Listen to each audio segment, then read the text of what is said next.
I never thought about it. I've always lived my life with my dad's advice, live each day to the fullest, and just put one foot in front of the other. But I think my destiny was right where it was because I had two parents who believed in public service every day, from just voluntarily, our mom putting us in the car and having us clean roadside trash, to watching my dad run for virtually every political office that he could run for, losing most of those elections, but showing us by example that you owe it to your community that has served you so well to serve them in whatever capacity you felt was appropriate.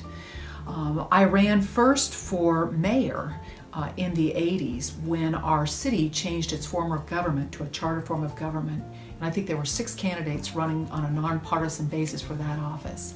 I then ran for common pleas judge when Judge Parrott retired due to age limits, and it was an open seat. I lost that race as well, but in the process of both of those campaigns, of course, learned a tremendous amount about myself and about my community, so that when this appointment to the legislature came along, I had a strong support within my community that this was the right position for me. And so the letters of recommendation and the support came in to enable me to be successful about that appointment. And you're in leadership. And I'm in leadership. I learned a lot about myself, and I'll tell you, one of the most devastating things that occurred to me was that I flunked the bar exam. And you know why? Because I was engaged and going to be married 2 weeks after the bar exam. Well, guess where my head was? It was on doing all the fun things as a bride in 1981 and not focusing on the fun things that I needed to do to pass the bar exam. Hardest thing in the world I had to do at that point in my life was retake that bar exam.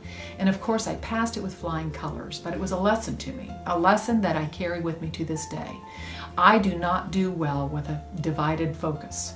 And so I knew once I was appointed to the legislature that I could either be a good legislator or a good lawyer, but not both. And so without anticipating this decision, I closed my law practice after 30 years so I could focus myself fully on this new job, and I've never regretted it.